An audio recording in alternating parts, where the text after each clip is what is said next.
og næstur Karl M. Gjörðu svo vel.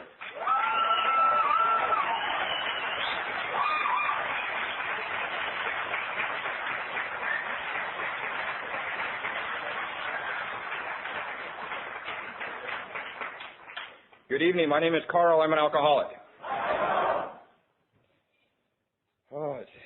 I would really like to thank Thor for all the work he has done to bring this about and to give me the honor of being here, and I'm sure Mickey and Michael feel the same way.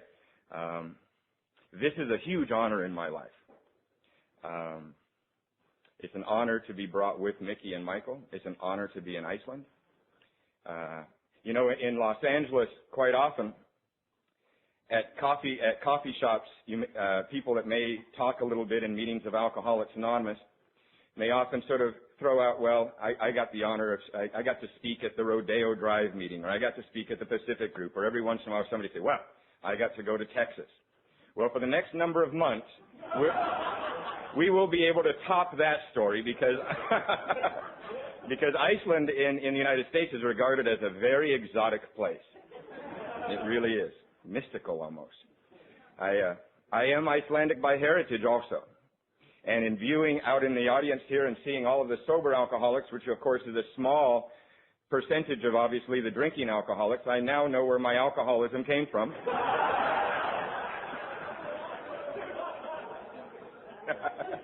And I do have to say, this is my second time in Iceland. There is no place else other in the world that I can get off an airplane and look around and feel like I'm with my relatives. There is no place else in the world with more blonde-haired people that are not questioning why I am blonde like this.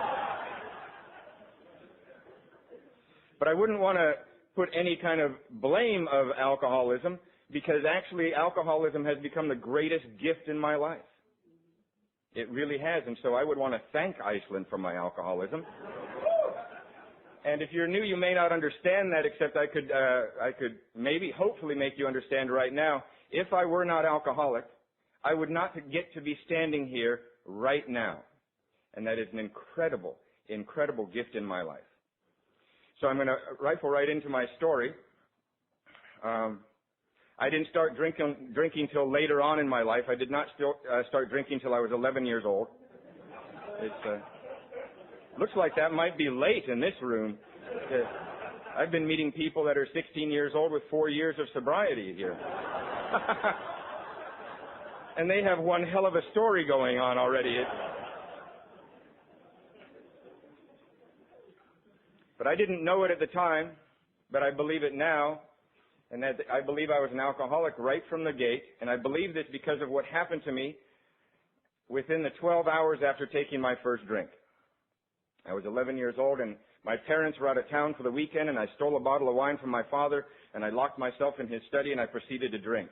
And halfway through that first bottle of wine, notice I said first bottle of wine, I got this feeling that was just overwhelming. I don't even need to describe it at a meeting of Alcoholics Anonymous. You guys know the feeling. If I were down at I don't know what you would call your Rotary Club or your businessman's club, I might have to describe it further, but you guys know this feeling. I remember just halfway through that first bottle of wine taking this big, deep breath, just...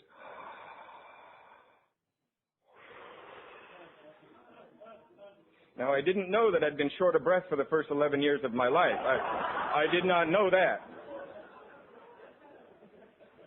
And that's the last thing that I remember of that night was that feeling. The next thing that I remember is that I came to in my bedroom the next morning and there was vomit everywhere, all over the walls, all over the floor, in my pillowcase. It was in my underwear. I mean, everywhere. And I knew I was going to have to vomit again, and I made it into the bathroom. I realized I'd vomited or puked all over the bathroom floor, and I slipped on the bathroom floor, and I hit my head on the toilet bowl going down. And as I crawled back up to get my head back in the toilet bowl, I felt that wonderful, wonderful feeling that I would feel many times later in my life, and that is how nice and cold that porcelain feels on the side of your face. Love that feeling. Nothing better than being naked on a tile floor when you're drunk. And I started to heave again, and I made it into the dry heave stage. You know, the part where nothing's coming out but phlegm, and you just, right? I'd made it that far, and all of a sudden my mind started to talk to me. And this is what my mind said in between dry heaves, just going, and my mind says, this is all right, we're going to do this again. So right there, within 12 hours of taking my first drink, everything that makes me alcoholic had happened. Halfway through that first bottle of wine, I got an abnormal, the Big Book of Alcoholics Anonymous calls it an allergic reaction to alcohol, and the phenomenon of craving kicked in. And I lost control over the amount that I drank. I had only meant to experiment and to taste alcohol, and just to see sort of what it was a little bit about and why people drank it. I had no intention of drinking 2 bottles of wine at 11 years old. The best way I can describe this phenomenon of craving, this bizarre reaction that my body has to alcohol, is that I seem to get thirstier the more I drink. Now, Thor was nice enough to give me this glass of water that I will probably finish most of while I'm speaking with you. However, I can promise you that after I get done speaking and finish this glass of water, I will not go out into town to buy 20 cases of water. I won't be doing that. I can absolutely guarantee you that. But if it were alcohol, I get thirstier the more I drink. But if that's all there was to being alcoholic, was this reaction that I get when I drink, well then, one of our ex-president's wives, Nancy Reagan, when she came out and said, just say no, all of us would have gone, and we certainly would not have to have a conference like this. Maybe once a year people would band together and say, remember, just say no. And we would all go back to our lives and be successful, wouldn't we? But there's this other thing that makes me alcoholic, and this thinking. And this thinking kicked right in as I was vomiting and paying a price for my drinking the night before. Now, this thinking that I have that will take me back to the first drink at all costs, this thing they call the mental obsession, it was always able to rationalize and justify anything in my life to make it okay to drink again. Now, there at 11 years old, I'm only paying a small price for my drinking, just a little vomiting. This is no big deal. But by the time I made it to Alcoholics Anonymous, my mind would be able to rationalize and justify handcuffs as being a minor and temporary inconvenience. Now, the truth about handcuffs are that they are a symbol from our society that they do not even trust us with our own hands. That's the truth about handcuffs. But I would not be able to signify that. So right there at 11 years old, I drank as often as I could, as much as I could. Well, before I started drinking, I was kind of a goofy little kid. Short hair, playing violin, doing really well in school, loved my family. Once I started drinking, everything changed. Out went the violin, in came the heavy metal guitar, wanted to grow my hair down to my ass. School became a very secondary issue, and my parents became the enemy immediately. Black lights went up in my room, posters went up, my gods became Jimmy Page and Richie Blackmore, and I was back behind that locked door going, wow. And my parents were going, wow! Two very different wows to the same situation. Now, this was the summer. We lived in Seattle, Washington, in the northwestern corner of the United States at this time. And in 7th grade, a typical morning in school for me would be I'd show up early for school. Not for study hall or anything, but to meet my new friends at the very edge of the school property.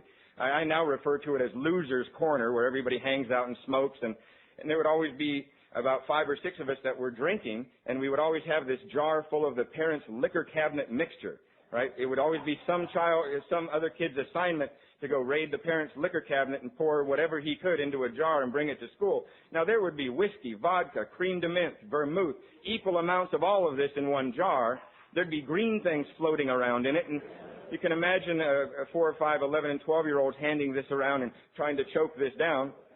And, of course, it was the early 70s, so we were smoking that commercial pot. Anybody remember that stuff?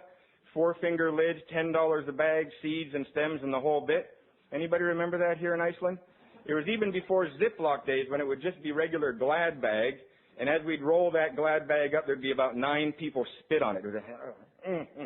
We'd pack all those seeds and stems and leaves into a homemade pipe, maybe made out of plumbing fittings and a screen, or if we're really desperate that morning, it would be a toilet paper roll with aluminum foil and pinholes in it. and we'd hit that lighter on those seeds and stems, and the seeds and stems would be popping. We'd be burning holes in our clothes, and then we'd look at each other and go, do we go to school today? The answer was never, yes, we are late. That was never the answer. Now, it's quite often in meetings of Alcoholics Anonymous, many people that speak in meetings of Alcoholics Anonymous at this point often interrupt themselves and say something like this. I don't mean to offend anybody, but drugs are a part of my story. I think it's a bizarre thing for alcoholics to apologize to other alcoholics for doing drugs while drinking or in between drunks. Now, I understand apologizing to police officers and judges and parents and things, but I don't understand apologizing to each other. In fact, the most bizarre example I've ever seen of that was a few years ago. I was in a speaker meeting much like this, and the speaker was up just giving one of the ugliest, heinous, blow-by-blow drunkalogues I've ever heard. And I got to tell you, when I'm in a speaker meeting and the drunkalogue gets ugly, the uglier it gets, the more excited I get. And at one point in this ugly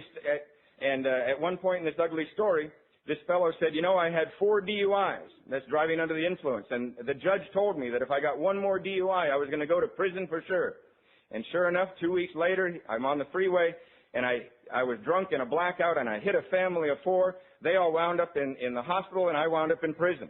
And in prison, I sodomized men. I was sodomized. And then he said, I don't mean to offend anybody, but I did some drugs too.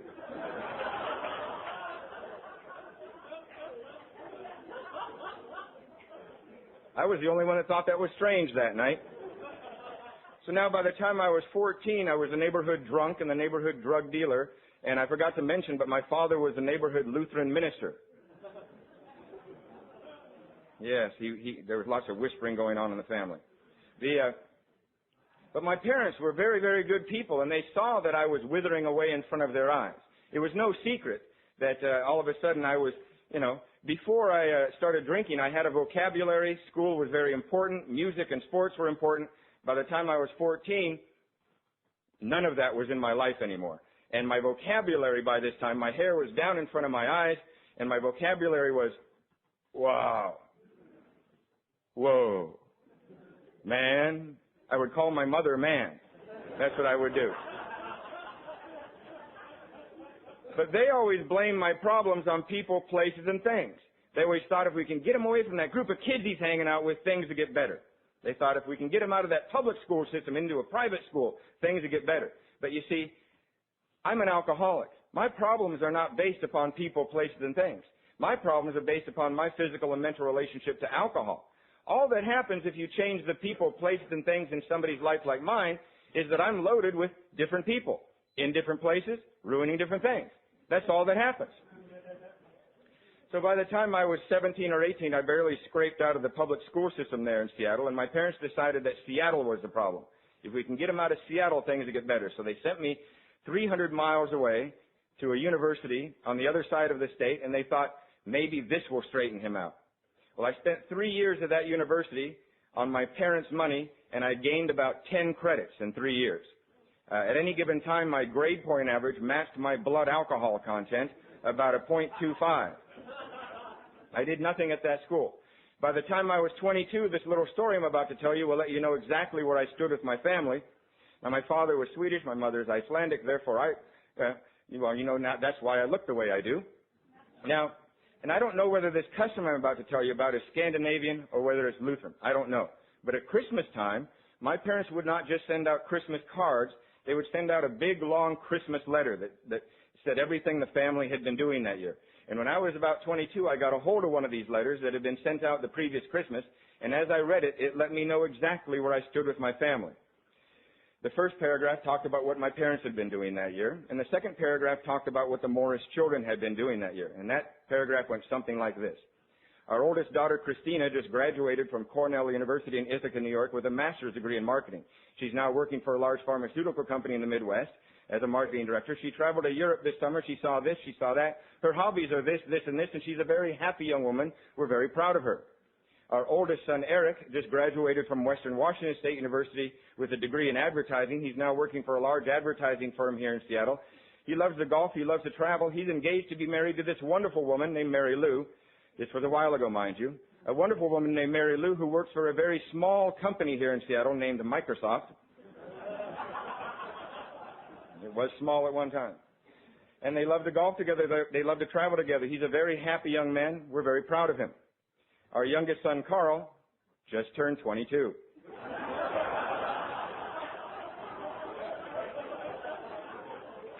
I was like,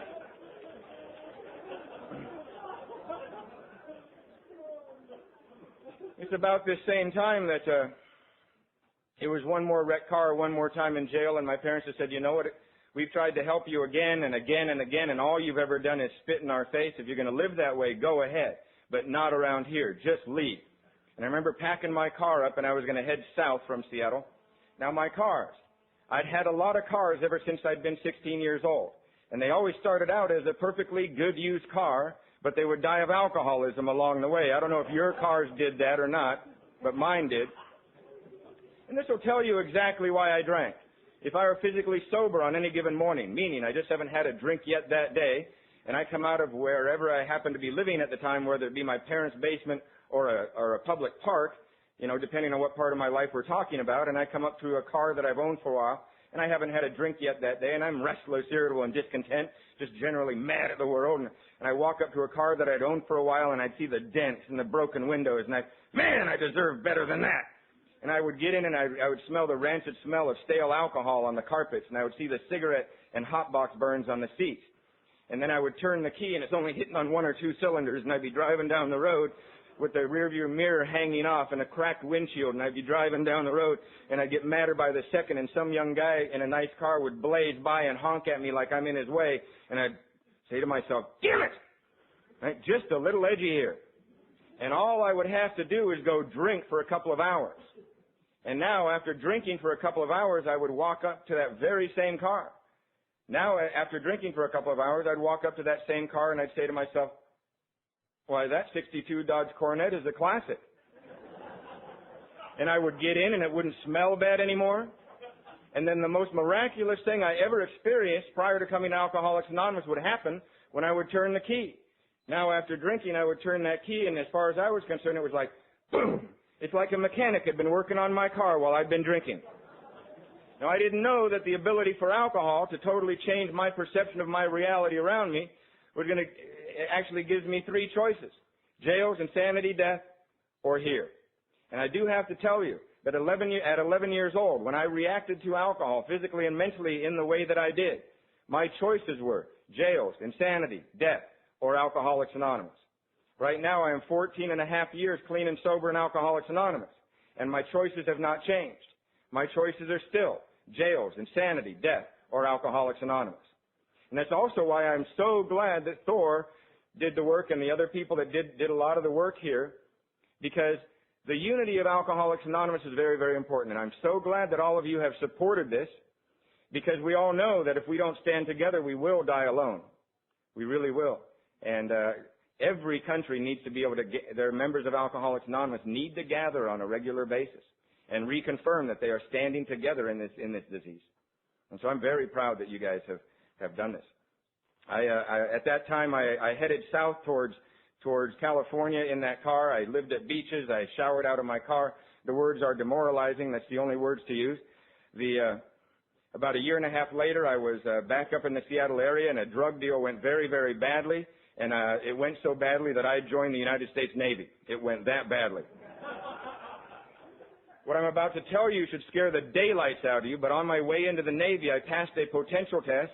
It's called the ASVAB test. It measures your potential, what you could do if you show up in the same place every day. And what I'm about to tell you should scare the daylights out of you, but this potential test qualified me to become a nuclear engineer in the Navy. That should scare the daylights out of you that the United States Navy would even think maybe, possibly, or even remotely think it's a good idea to put somebody like me near anything nuclear. However, they made me take another test when I showed up at that base, and I could not pass that particular test. It's called a urinalysis test is what it's called. I could not pass that one.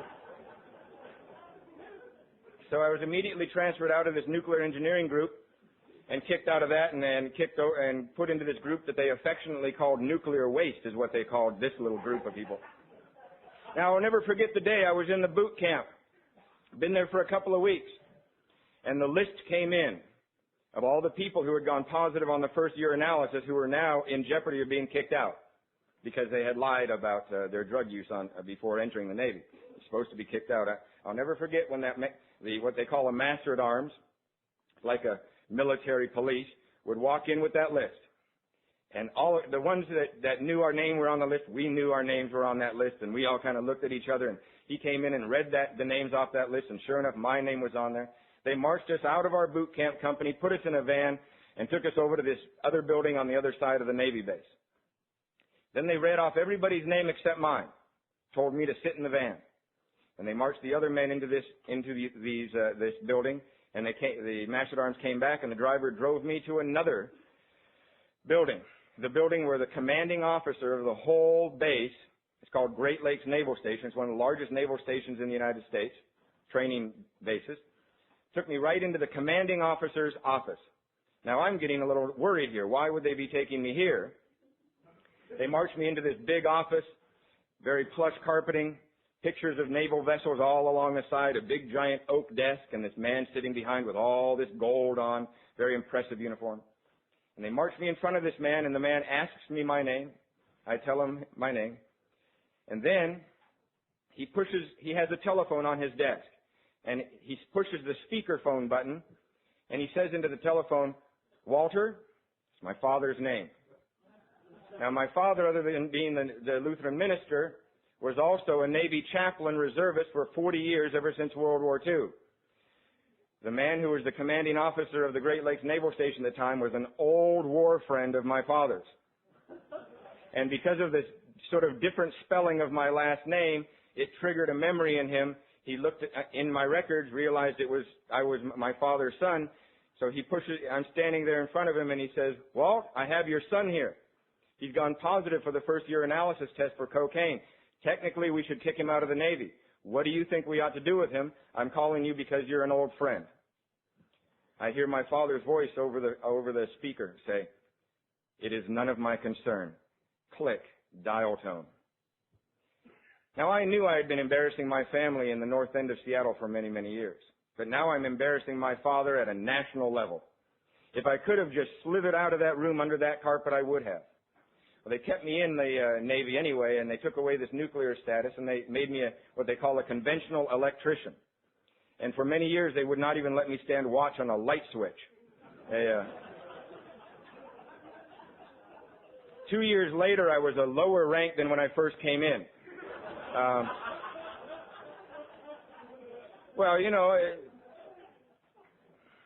This is how that would happen. See, when I was out on that ship, I would be in the middle of the Pacific Ocean on a big gray ship with 300 other men, all in the same uniform. It's hard to deny the fact that I was in the United States Navy. I could not deny that. However, when the ship would pull into a port, I would leave that ship, and I would take a drink. And I would totally forget that I was in the Navy. And I would come back to where I had last seen the ship when the drunk was over. And sometimes the ship would not be there. It's a very lonely feeling in a foreign country on a big, long pier looking for a big Navy ship that's not there anymore and trying to figure out what day it is. Then how am I going to explain this to my superiors? Well, after I'd been in the Navy approximately 2 years, this one morning I was already in a lot of trouble, and I was driving my car into the Navy base. And at every Navy base there's a guard shack where a Marine will stand duty. And if you want to park your car on the base, you have to pull up to this guard shack. He will check the sticker on your car. He will check your military ID. If everything's in order, he will flag you forward, and you will be able to go onto the base. This particular morning, I guess I had a bottle between my legs. I had been drinking all weekend, and I was late. And I guess there was a depth perception problem going on. They say it was on my part. I'm not really sure about that. But all of a sudden, I could see the whites of the Marine's eyes. And I looked down at my speedometer, and I was going 35 or 40 miles an hour, approximately 50 kilometers per hour. And I tried to swerve the car, and the car hit this median on the right-hand side. It flipped up on its side and went right through the guard shack. I can still see that Marine doing this big dive out of there. Now, the most significant thing that happened that morning is that they put the Navy doctors, after they were patching me up, the Marine was okay. He survived this. I survived it. The most significant thing is that the Navy doctors put me on medical science's best shot at the alcoholic. It's called antabuse. They prescribed this antabuse for me. The doctors gave me a little warning about drinking on top of antabuse. I filed that information for future reference. They sent this prescription for antabuse back to the ship's doctor, and every morning I would have to show up at the sick bay, and the corpsman would put this little white pill on my tongue and make me sit there for a half an hour. Over the next few days, I started to experience the most cunning, baffling, and powerful side of this disease called alcoholism, and that is that I had developed a spiritual malady which made it impossible for me not to drink. I remember counting those days on that antabuse, just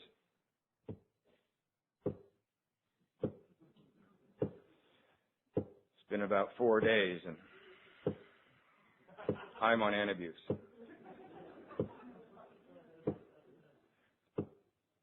Now it's been 6 days, and I'm on antabuse. Now it's been 8 days, 6 hours, and 15 minutes, and I'm on antabuse. I started to look around that ship, and the other men, they're talking behind my back. All 300 of them.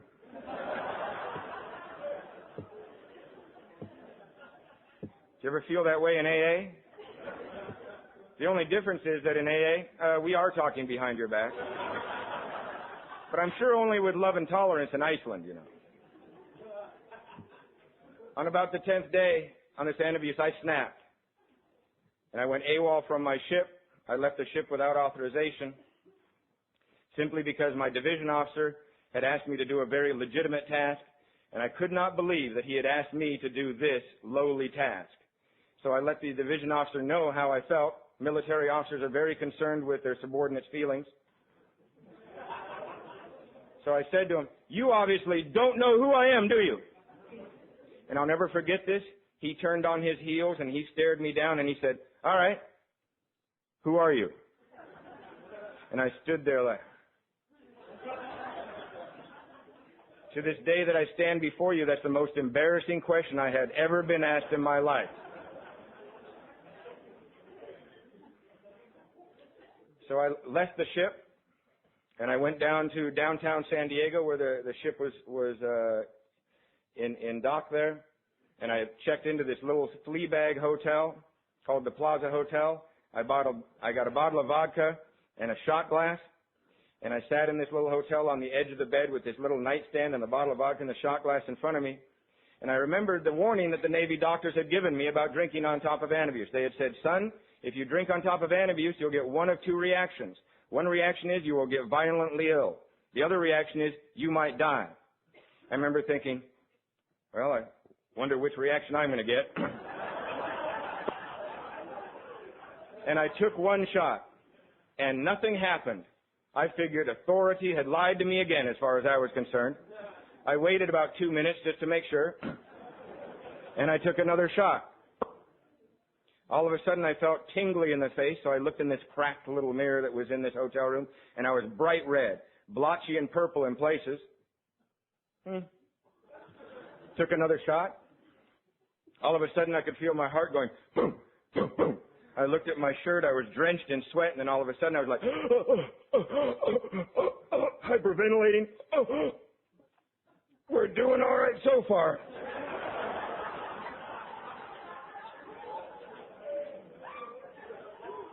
I have to tell you, this is a very sick group if you think that's funny.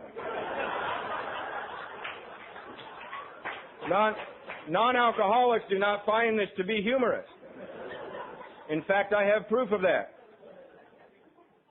About 12 years ago, when I was about 2 years sober and I got out of the Navy, one of the amends that I had to make is I owed my parents either the money back for the bachelor's degree they had paid for, or I had to go get what they paid for on my own. I had chosen to do the second one, to go get the bachelor's degree that they had paid for as part of my amends. And so I got out of the Navy and I signed up for school when I was about 2 years sober. And in order to get some of the basic credits out of the way, I took a speech class. And in the beginning of this speech class, in the first few days, the instructor just randomly pointed at some of the students and threw them up in front of the group, set a topic, and just to see how they did, so he could get a feel for how the classroom was. Well, after about 5 or 6 of the students, he pointed at me, got me up there, and from the corner of the classroom, the instructor said, "Talk about a bizarre situation in your life."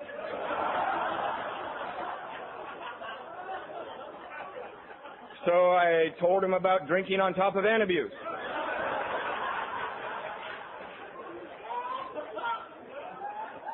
They did not react the way you did. They were like,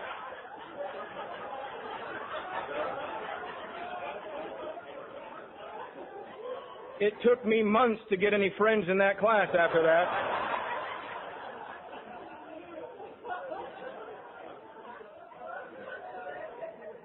So I'm back in the hotel room, hyperventilating, sweating, I take another shot. And up it came. My late sponsor, Eddie C. I miss that man. He just died 2.5 years ago, and I miss him very much. But he used to say that this next thing that happened to me, he would call projectile regurgitation. Just up and out. Just, thank God this hotel room I was in had the toilet in the same room as the bed. Now, this type of vomiting and throwing up was different than what I was used to, because one of the tools for living that I had gotten out there is what I call socially throwing up. That's where you can have a little good buzz on going, and you can be anywhere. I mean, you can be at a party, you can be in a park, you can be driving, you can be in front of your grandmother, and you get that little warning. Little sour taste in the back of your throat, maybe a little bit comes up. That's the alcoholic warning that you have anywhere from 10 seconds to 2 minutes to find a place to puke. Now, you know, if there's a bathroom handy, we of course use that. If we're driving, we just attempt to get the window down. If there's no other place, a friend's shoe might be the right place. You know, just whatever. But here on this Antabuse, there was no warning. It's just, just.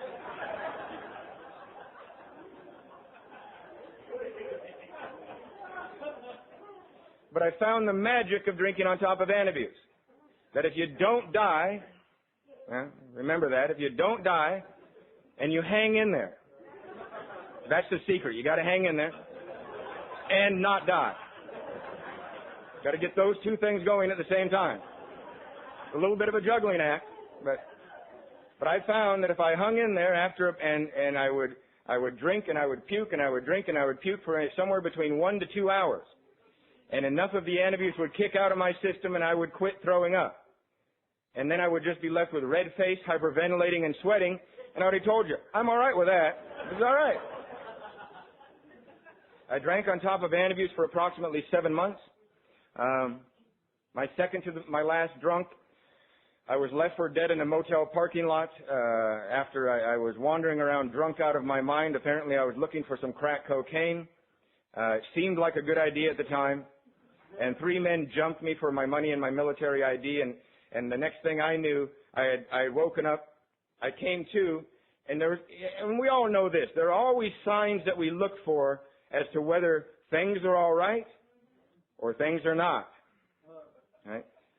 One of the things that would always signal to me that things were not all right is when there were always these bright lights, these surgical lights shining down on you, and men and women with masks and tools in their hands. This was always a sign that things had gone badly the night before. And this is the way I came to that morning, and they were doing reconstructive surgery on my face. They had to reset my jaw, wire it shut, 26 stitches in my face. And they had to do some minor plastic surgery after that. I'm very grateful that they actually were able to get my face back in order.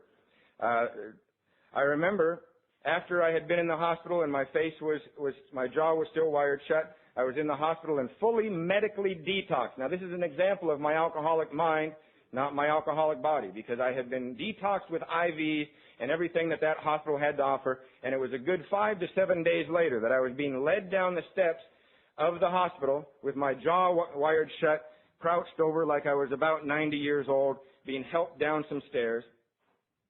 And this is what my mind said to me as I was being helped down those stairs. I said to the man from my ship that was helping me down those stairs, I said, if there's any time I need a drink, it's now.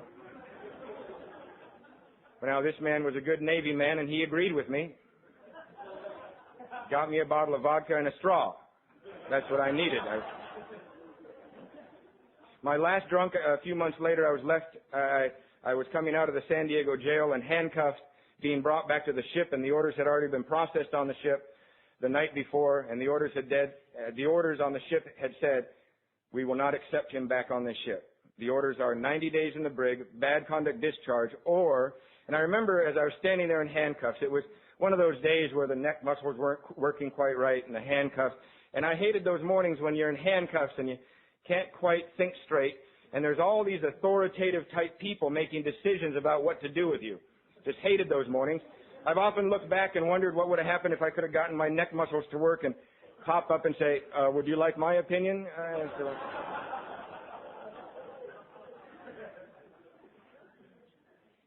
After they read the part of 90 days in the brig, bad conduct discharge, the officer of the deck then read this part, and he got this disgusted look on his face as he read this, like he couldn't believe the words he was reading. He said, 90 days in the brig, bad conduct discharge, or apparently, according to the Uniform Code of Military Justice, we have to offer this man treatment first before he gets discharged. Now that changed a few years later, but the decision was not made for me at that. I was not standing there in handcuffs saying, this is a good day to get sober. Oh, I see my life is really at its end and that I now need to get sober. The decision was made for me. I was turned around and thrown back in the shore patrol van, the military police, and taken up to a treatment center. And until the doors were locked behind me, the handcuffs were not taken off. And I showed up at this treatment center. And everybody that showed up at this treatment center in the same week, we were all going to do this 45-day thing together. And we were in this sort of group therapy type setting. And on about the second or third day, this one man from another base raises his hand to talk. Nobody's talking. Everybody's just looking at the floor. I don't remember anybody being that happy to be there. And this one fellow raises his hand and says, I hear that if I'm going to stay sober, I need to be rigorously honest with you. And now his name was Paco. I had never met him before. And he said, I need to be rigorously honest with you. Paco is not my real name. Paco's just a street name I've had ever since I've been a young boy. And my real name is Randy. I want to be honest with you guys. My name is Randy. Will you guys call me Randy from now on? Well, none of us were that impressed with it. And we just sort of looked up from the floor enough time to say, great, nice to meet you, Randy. And looked back down at the floor. But apparently the facilitators of this place got very excited about Randy's honesty. Later that afternoon, they paraded Randy right in front of the rest of us. They slapped a gold name tag on him that said Randy, and then we were all informed that whenever staff was not around, Randy's in charge. We loved him. Oh, we just loved him. On about the seventh day in this place, they took us all to our first meeting of Alcoholics Anonymous. Now, I had never been to a meeting of Alcoholics Anonymous before. I had no prior opinion as to what Alcoholics Anonymous was or was not. All I know is that they read off a bunch of names and told us which van to get into, and they drove us out into town, and the next thing I know, I'm sitting in a room much like this, and they start doing some reading. And then people get up and share for 3 to 5 minutes each. Now, I didn't know that it was a participation meeting, didn't know that there were different types of meetings of Alcoholics Anonymous, that there were speaker meetings or step study workshops or regular participation meetings. I didn't know any of that. All I know is that in a blur, I sat in the back and I heard them do some reading, and then probably 10 to 12 people got up and talked for a few minutes each.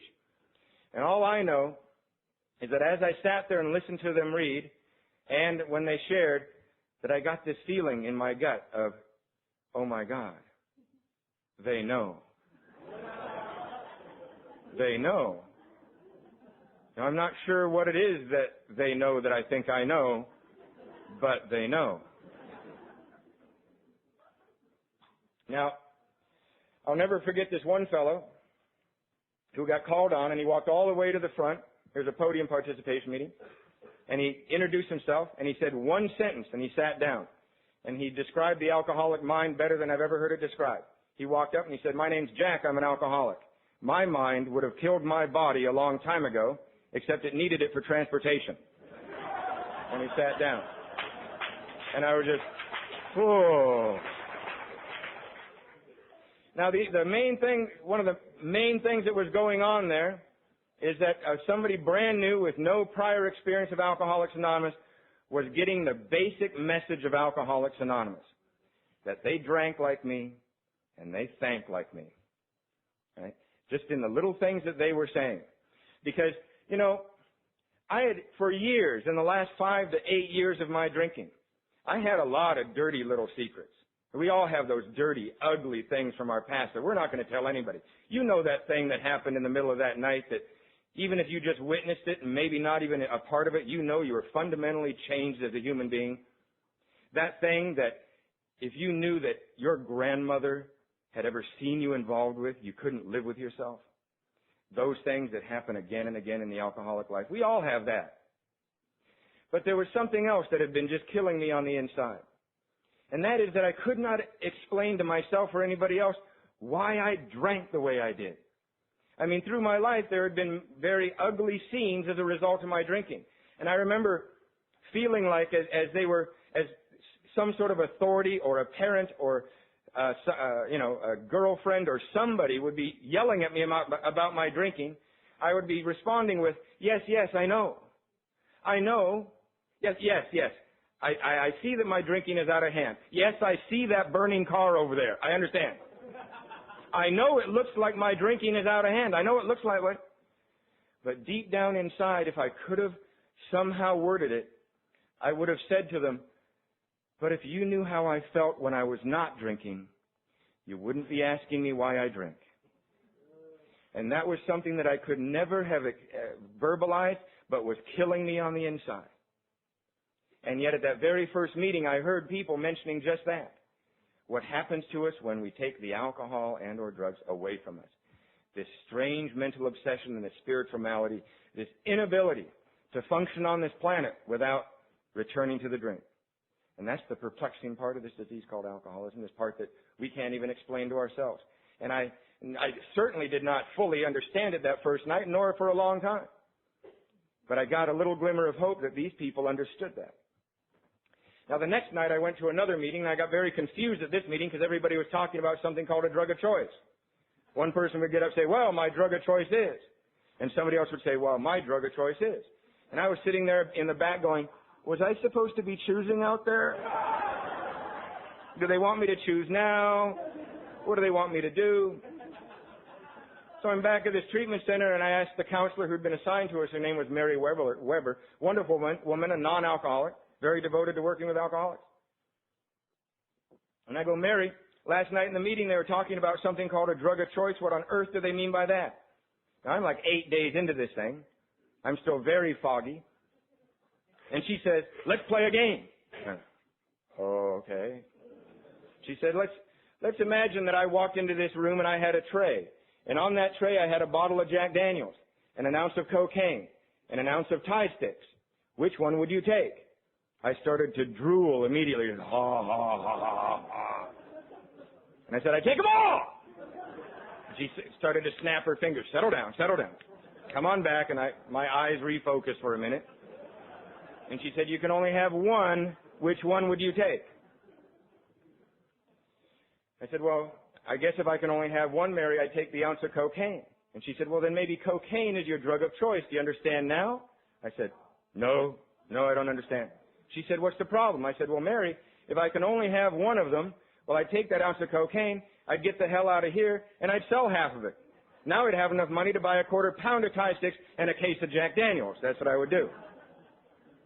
Now, the only reason that I bring that up is that if you work with lots of new people in Alcoholics Anonymous, you would know this. That many people think that there's, depending on their drug of choice or what they think when they're brand new, what they think their drug of choice might be, that they are going to have multiple sobriety days. If you work with lots of new people, you may run across this type of scenario like I do. Every once in a while, I'll see a new fellow around my group, seen him for a little bit, and I'll say, hey, good to see you. How long do you got? And the answer might be, well, my drinking sobriety date is January 3rd. My pot clean date was May 8th. And I blew my methamphetamine, my speed date last night. I was wandering the streets all night. Saying that it's one sobriety day. Every once in a while, this one time, the funniest thing I've ever heard about sobriety dates was, same scenario, saw this guy around my home group for a while. I went up to him and I said, hey, good to see you. How long do you have? And he said, well, I had 90 days, but I drank last night, so now I have 89 days.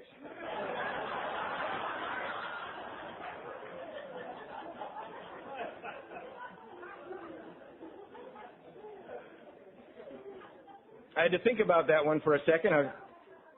I think that kind of falls into the same category as being out of your country, maybe down in Mexico or something, looking at the tequila going, would that affect my U.S. or my Icelandic sobriety date? Yes, sobriety dates are international. Anyway, after 45 days in this treatment center, they're going to let us all out. They gathered all 35 of us that were going to be let out. On a Wednesday, they're going to let us out on a Friday. They put us all in this room. And the biggest, meanest counselor from the place came in, and he was a Marine. And he came in his full dress uniform. And it's a very impressive, intimidating sight. And all of us knew that we were going to get out in 2 days. And we kind of like, as he walked in, he just grabbed, there was a podium up front, and he grabbed both sides. And us 35 were sitting out there, and he stared us all down. And it seemed like an eternity before he spoke. He just stared every one of us in the eyes. And then he spoke. And we're all like, he said, this treatment center has been here for many, many years. This is one of the finest treatment centers in the world for alcoholism and drug addiction. And over the years, our statistics have shown us that out of you 35, only one of you will stay continuously sober from this day forward. Many of you will die, go insane, wind up in prison. Many of you will relapse once, twice, maybe 20 times, and then make it back into long-term sobriety. But according to our statistics, out of you 35, only one of you will stay continuously sober from this day forward. If you thought it was quiet before he said that, you could hear a pin drop now. The only thing you could hear was me going, shit. Because I knew that if only one of us was going to make it, it wasn't going to be me. We all knew who it was going to be. It was going to be Randy over here. By now, he's the poster boy of the treatment center.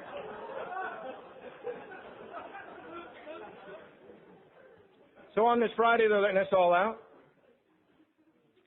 Some people were picked up by their base or their ship, and some of us who had been arrested out in town the night before and our cars had been put into an impound lot had to wait on the front doorsteps of this treatment center, waiting for our cars to be brought out of impound. And we were standing there, about 5 or 6 of us, and one of the guys points to this car that's slowly coming towards us from the other end of the parking lot, and he points and he says, "Is that Randy driving that car?" And we look a little closer. Yeah, that seems to be Randy. Maybe he got out a little bit early for turning in that gold name tag or something. Who knows? As the car got a little bit closer, one of the other fellows says, "He's drinking already." And sure enough, he's just polishing off a pint right there, driving right in front of the treatment center. He rolls down the window as he drives by us. He throws the empty pint right at our feet. Crash! We look up. And we look up. He's giving us all the finger, and he's driving right off. I guess his name was Paco again. I don't know. The next thing that I remember of that night is I showed up at a meeting of Alcoholics Anonymous. It's called the 6 o'clock gong show meeting. They have 4 people sitting up front and a big gong and a mallet and a podium. And they let anybody get up that wants to get up. However, if these 4 people decide the person is carrying on too long or sniveling or not talking about the solution of Alcoholics Anonymous, they start whispering amongst themselves. If the person is still so self-obsessed that he doesn't notice them whispering right here, they pull out the mallet. And the crowd starts to go crazy, and they go bong. And, of course, the person, I never raised my hand at that meeting ever. I'm sitting in the back that night. I'm 45 days without a drink or a drug, fresh out of the treatment center, no more than 6 hours out of that treatment center. If there's ever a turning point in my life, it was right there, then, at that meeting. I'm sitting in the back. Truth about my life is I've got 45 days. I've got a lot of information about alcoholism. I'm in the best physical condition I've been in since I've been a young boy because I've been eating right and a lot of physical exercise. So I've got those 3 things going. I've got information, physically in better shape, and I've got 45 days. There had been no spiritual awakening or personality change sufficient to bring about recovery from alcoholism. It hadn't happened. I had information in 45 days. I was primed for a good long drunk is what I was primed for. But I wouldn't have known that at that time. I had this strange feeling sitting in the back. Well, I've just been through 45 days of treatment, and I don't feel very treated. As the hours ticked by, I got more insane. And I was sitting in the back there, and all I ever wore whenever I left the Navy base were black leather pants, black leather jacket, black tank top. I would stop by a gas station with one of these wall blow dryers, put a bunch of gel in my hair and make it stand straight up. and I wore long dangly earrings and sunglasses at night. My friend Mickey says at that point in my life I was suffering from what he calls IRS problems. That's imaginary rock stars, what that is.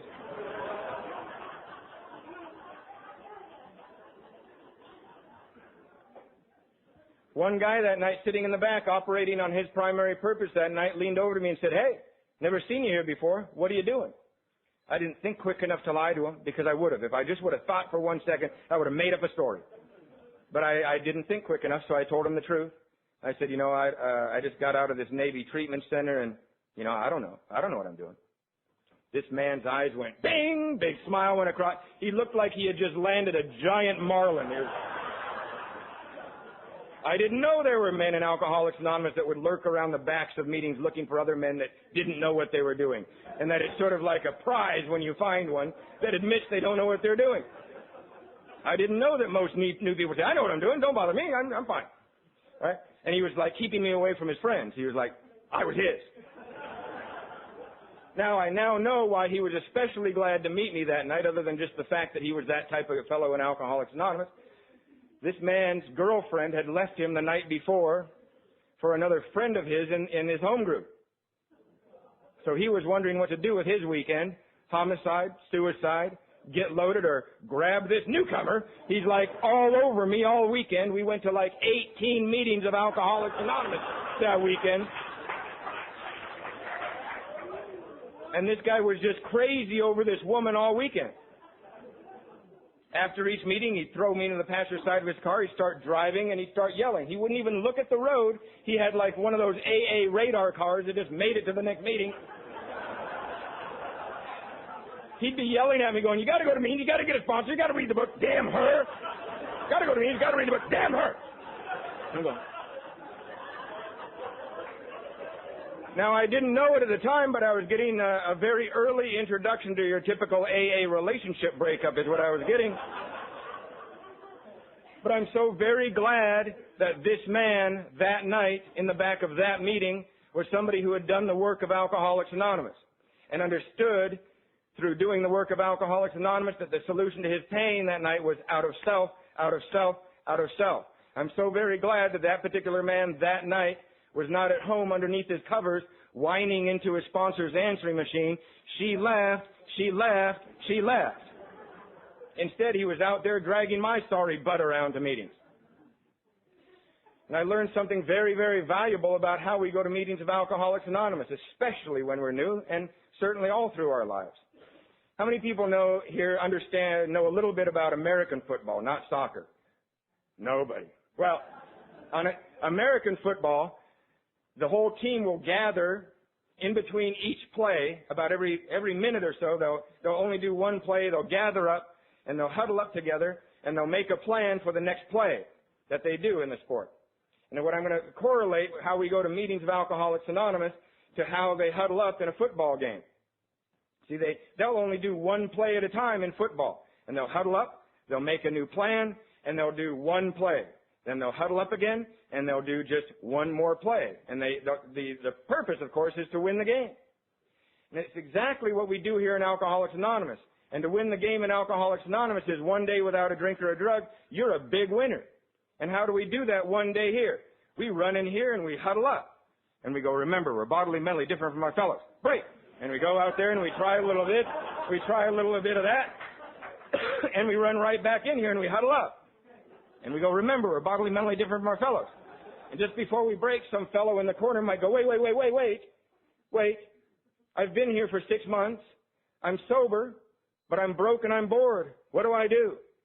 Some old timer will stand up, look over his glasses and say, "Get a job. Break." And we go out there and we try a little of this, try a little of that.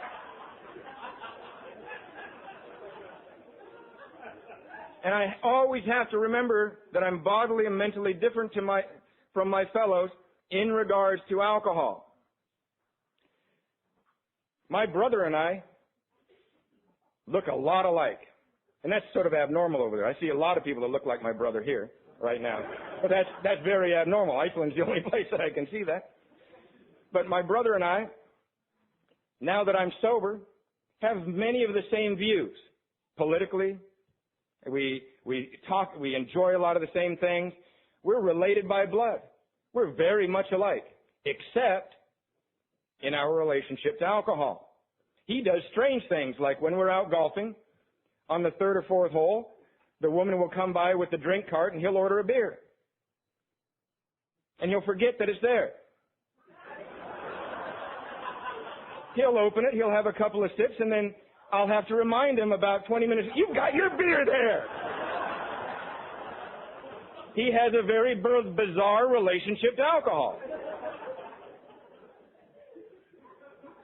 But I have to remember that even though I may be very similar to him in many ways, I must remember that I'm bodily and mentally different in regards to alcohol. Here's another example. At the same time as I came here to Iceland for 12 days last year in July. And then my mother and I went to meet my brother and his wife in France. And they were staying they had rented a nice house out in the wine country area, which is basically all of France, but outside Avignon. And they took us all out to one of those like 15-course French dinners in the countryside, right? And of course, everybody else drank, and they were, of course, those things they have you sample all of the wines of the region. I was, of course, sampling all of the Diet Cokes of the region and the different waters they had of the region. And this is an example of exactly how I truly feel the difference between the alcoholic and the non-alcoholic. After a few different glasses of wine, which they only gave about that much, my mother, when the third one came around, she said, no more for me. And I just sort of let it go, and afterwards I said, Mom, we were in the south of France, in wine country. Why didn't you try a little bit more? It's a once-in-a-lifetime experience. She said, well, I started to feel it. Now, this is strange. But that's not the strange part. I asked her, what did you start to feel? And she said, I started to feel a little bit out of control, and I don't like that feeling. And when I feel that, I will stop. Now, that is a fundamentally different relationship to alcohol than I have. Because what she was saying is that in her normal life, she feels at peace and in control of her surroundings. And she drinks a little bit of alcohol, and she begins to feel out of control, and she doesn't like that feeling. That's exactly the opposite from me, because of and by myself, with no alcohol, I do not feel at peace. I feel restless, irritable, and discontent, and completely out of control. And you give me a few drinks of alcohol, and I begin to feel in control. It is a totally, fundamentally different relationship to alcohol. And I've got to remember I am bodily and mentally different from my fellows in regards to alcohol. At the same time, I've got to remember that if I'm alcoholic, I'm bodily and mentally similar to you. And we can have a world of differences in the other areas of our lives, even in our stories.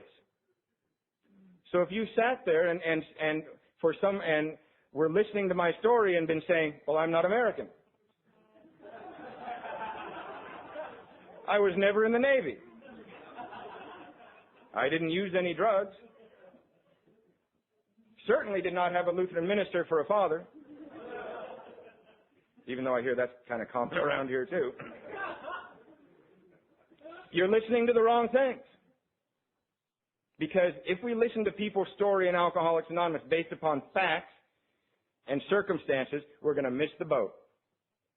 We need to listen to what happens to us when we do drink and what happens to us when we try not to drink.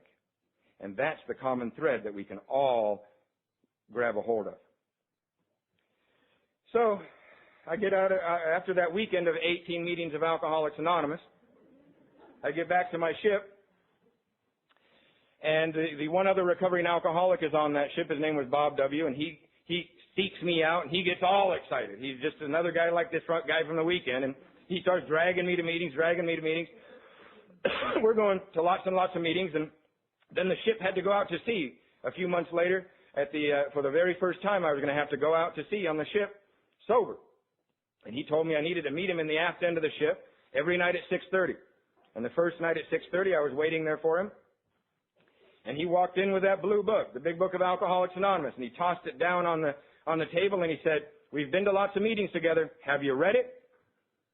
And I sort of stuttered and stammered, and I said, well, yeah, there's like how it works. There's we antagonists.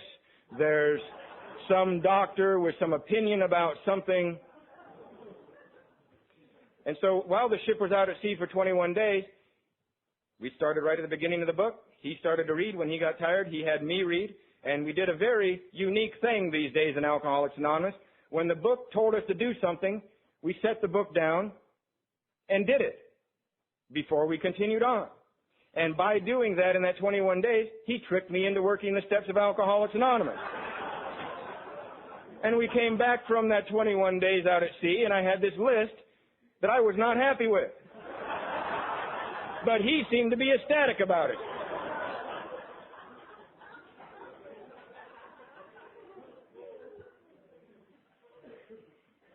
I am so very grateful that Bob, my first sponsor when I was in the Navy, when I got to that ship, was the type of man in Alcoholics Anonymous that was doing the deal around here.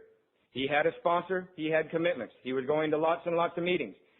I'm very grateful that the one other recovering alcoholic on that ship was not somebody who, when posed with the question that there's a brand new person out of a treatment center, would have to think to himself, boy, I haven't been to a meeting in about 6 months. I wonder where they are now.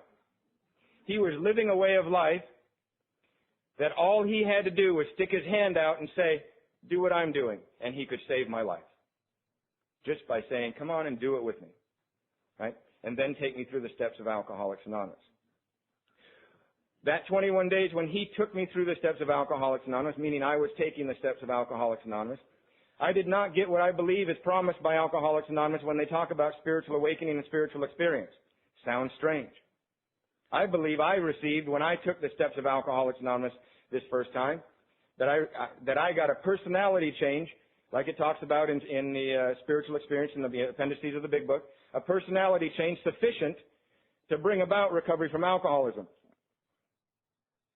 I did not get what is promised in Alcoholics Anonymous when they talk about the spiritual awakening, this drastic rearrangement of ideas, until I started to do for others what had been done for me. That's when it really happened. That's when I started to feel meaning and purpose in my life for the very first time. The only time I had ever felt meaning and purpose in my life before was somewhere between the 8th and 10th drink. And I'd better find that in Alcoholics Anonymous, or I don't believe I can stay.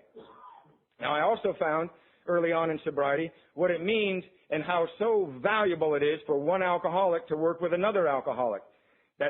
That the alcoholic can affect the other alcoholic like no one else can. Our ship was in Victoria, BC in Canada, and like normal, my first sponsor and I, Bob, would run out to go to meetings in town. And after the meetings, we quite often we would rent a little hotel room to be able to sleep the night off the ship if we were allowed to that night. This particular night, after the meetings in town, I went out with the AAers. He said he was a little tired. He went back to the hotel room that we had gotten. And a few hours later, I get back to the hotel room. And Bob is there with this other man from our ship who is just drunk out of his mind. He's falling out of the chair. And he's just obviously in a blackout, but Bob is there with the Big Book of Alcoholics Anonymous reading to him. Now I look at this scene and I think, now Bob is really desperate to stay sober tonight. He's reading to a guy that will never remember anything. So I just sort of went over to my end of the bedroom and turned my light out and went to sleep. About a week and a half later, I'm on the ship. The ship is back in San Diego, and there's this knocking on my bunk, and it's Bob. He's going, Karl, wake up. It's 3 a.m, and I go, Bob, what? He goes, Blair, this other man that he'd been talking to in Canada, Blair is up on the Coronado Bridge. It's a giant bridge in San Diego, very popular for suicide. In fact, so popular for suicide that they have a telephone at the top of the bridge for the suicide hotline in case you change your mind. Well, apparently Blair had climbed up there, said this not drinking thing or trying not to drink was too much for him, and he was going to jump off the Coronado Bridge. But he had a second thought, and he'd gotten onto the telephone up there at the top of this bridge, and he'd called the suicide hotline. And apparently he had told the suicide hotline, I will only talk to Bob W. Now the woman on the other end of the line said, who's Bob W? And he said, it's anonymous.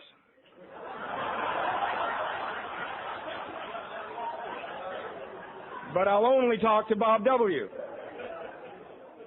Well, somehow they dragged out of Blair what ship he was from, that he was in the Navy and what ship. So they immediately called down to the deck, the quarter deck of our ship, and they said, "Is there a Bob W. there?" Now, in saying that, because my first sponsor did not guard his own anonymity on that ship, oh, he would guard yours with his life. But he did not guard his own on that ship simply so that he could be of service whenever the need arose. And this night, it was just one of those nights. They called down, and is there a Bob W. there? And, of course, the off the deck, oh, yes, Mr. 12-Step, yes. They went down and woke up Bob, and then Bob comes down to me at 3 in the morning. Come on, we're going. So we get into his car, and we're driving down to the Coronado Bridge. And Bob says, "Grab the big book out of the glove box. Let's read up on working with others." So I open it up, and I start reading, and it says, "See your man alone if possible." Well, sure enough, he's alone up there, isn't he? Place this book where he may run across. Oh, well, it'll fall in the water. And he says, "Oh, forget it. We're going to wing it." So we get down to this scene at the Coronado Bridge, and everything that the county and the state has available for a situation like this is there at the base of this bridge. Fire trucks, paramedics, counselors, a psychiatrist, the fire chief. They're all there. And they don't know what to do with this guy up on the bridge. The fire chief sees us two walking up and says, "Is one of you Bob W.?" And Bob goes, "Yeah, that's me." He goes, "We've been trying for 2 hours. Go ahead." Hands him the microphone. And Bob goes, "Blair," and you can hear over the speaker, "Bob, is that you?" And Bob says, "Yes, Blair, it's me, Bob. Now get the hell down from that bridge." And you can hear, "Okay."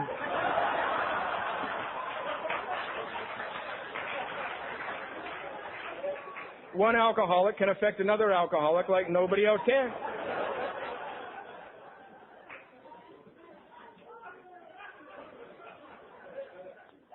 When I was 2 years sober, I got out of the Navy. I packed everything I owned into the car that I got sober with because I was having to make financial amends. I could not buy anything. The car I got sober with was a 1968 Volkswagen with a hole in the floorboard that I had to push start. We were only hitting on a couple of cylinders, and I'm 2 years sober, out of the Navy, moving up to Los Angeles to go to school, and I'm puttering along the highway, and I'm thinking, I need to get a job. I have to go to school. Well, I'll stop by some meetings of Alcoholics Anonymous when it's convenient.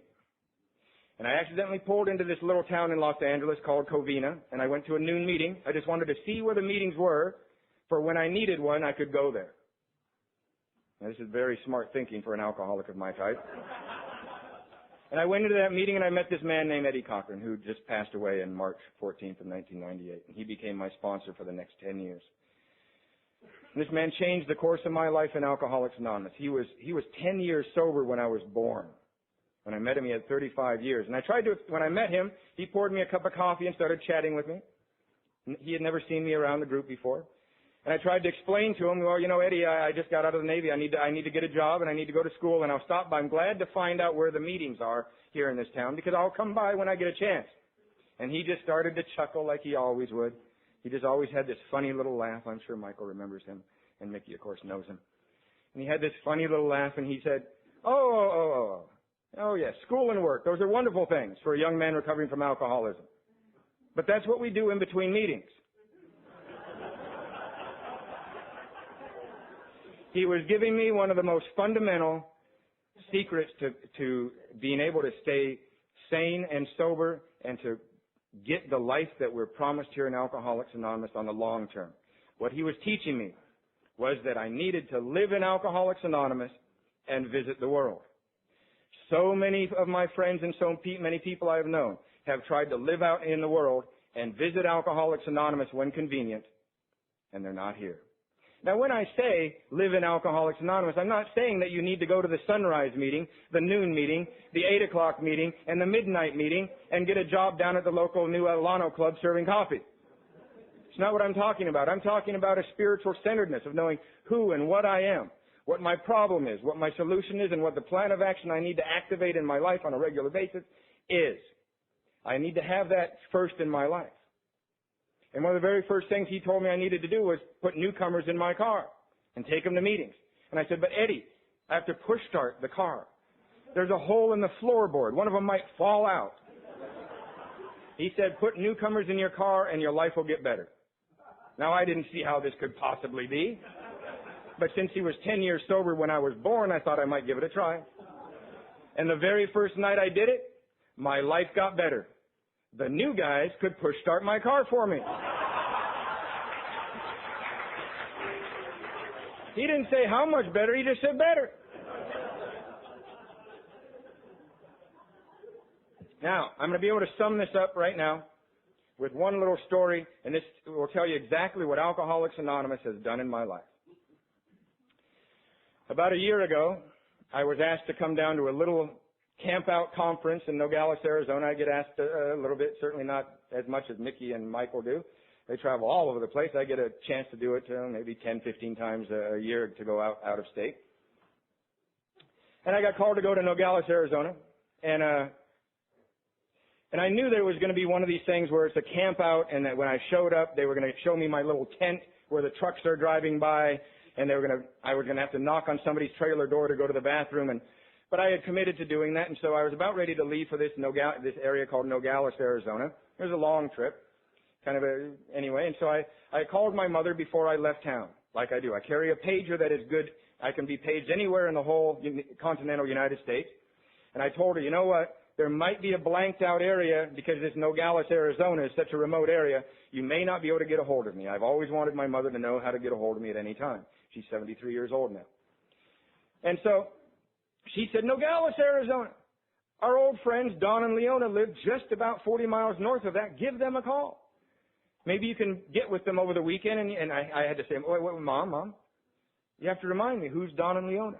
And she described, you don't remember Don and Leona, lifelong friends. Don was the best man at your father's and my wedding, and we've stayed very good friends over the years. And I said, oh, great. So I call up Don, and I say, I'm coming to your area of the country here this weekend. I'd like to get together. And he says, do you like to golf? Now, that's a big trigger for me. I said, oh, yes. It's one of my favorite things behind Alcoholics Anonymous. It's one of my favorite things. So he said, bring your golf clubs. We'll go out golfing. And so I met with him on the Saturday afternoon in the middle of this convention, went up and met with him, and we went out to his golf club, and we started golfing. And right off the bat at the first hole, he started asking very specific, pertinent questions about my life. He knew all about my life. As he was going, he knew what school, when I got out of the Navy, he knew what school I had graduated from, with what type of degree. He knew what companies I had been with. He knew about the recovery homes I'm with and the nonprofit foundation I'm with and the work I do with the court system now. He knows all about my life, and he was asking all these pertinent questions. And by the fourth hole of golf, I had to stop him and say, Don, I'm very confused. How on earth do you know all of this about my life right now? And I barely, I haven't seen you since I was a young boy. And he said, well, two things. The first thing is that before your father died, I would talk to him many times, and he was just so proud of what you were doing in your life that he was always talking about what you were doing in your life. Now, that was nice to hear from somebody else, but my father had never hidden that from me when I was sober before he died. He had often expressed that. There had never been a problem there. But it was nice to hear from an old friend of his that my father, and a reminder that my father had been very proud of me. That was very important. But the next thing he said summed it all up for me. He said, and besides, every Christmas, I get the letter. It's like, yes, I'm finally in there. Good night. Have a great weekend.